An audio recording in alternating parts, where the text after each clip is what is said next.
Fans go up and down. So that can be like put into a car because it flips over and just open and then flip over. So I 3D printed most of this, and yeah. Nice. Inside it, what happens is that whenever you turn this box on, you need your basically sensor spinning.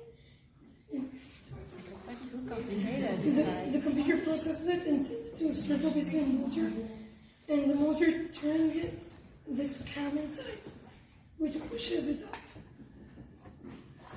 Pushes like the glass doors up. Very nice. Wow. Very nice.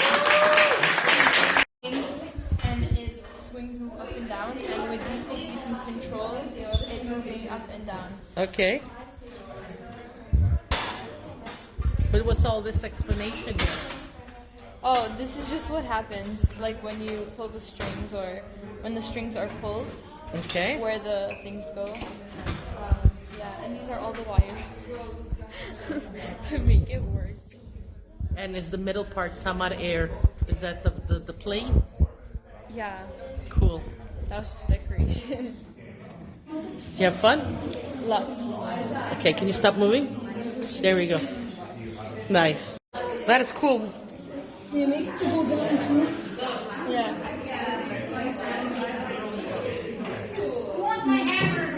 So it's the top and the bottom, or is it a separate one at the top? And There's a separate one at the top, and then there is a separate one at the bottom. Cool. And what's this? This is the breadboard, which holds all the wires and like it exchanges the electrical currents for this to happen. And this is the Arduino, which has all of the electrical bits in it to make it happen. And then it's connected to the computer, and I coded it so that this could work. Okay. They're very cute and like just cute and cool and have very nice features. So for my project, that's what I did. I did a rotor.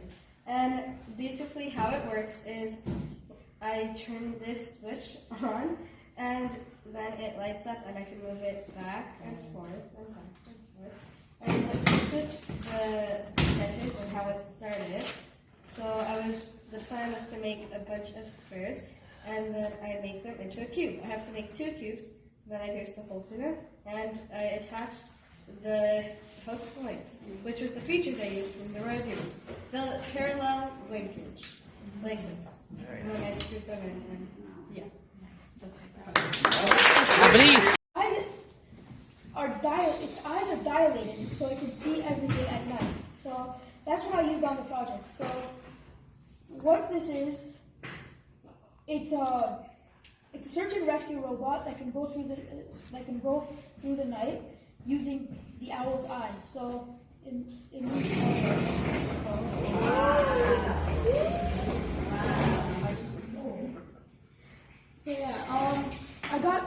I got a lot of sketches on it. This was what the eyes were supposed to do. It was also supposed to incorporate the owl's neck that can turn 360, but it wouldn't work, so I had to scrap it.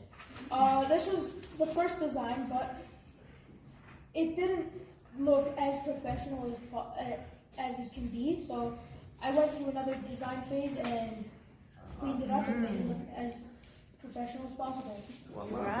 Very nice. For this studio, we have been teaching this robotics sessions. I was more in the creative design side as an architect, and he was more in the coding and the Arduino that you're going to see right now, the movement aspect of the sessions. So what you're going to see, what the students did is they searched an Armenian animal that they want to use their movement as an animal in the robotic world. So they kind of tried to mimic that movement in a robot. Remember, this is the first session, so there is, as he said, there is room for improvement. Yeah, so you're going to see the presentation based on the names here, and they're going to talk about the animals they chose and what movement they chose and why did they choose that specific movement and how that's going to help in the technological world. And to Mike, so we can talk about the coding a little bit. So most of the students here came in with zero knowledge of coding and any sort of electronic, how to design circuits.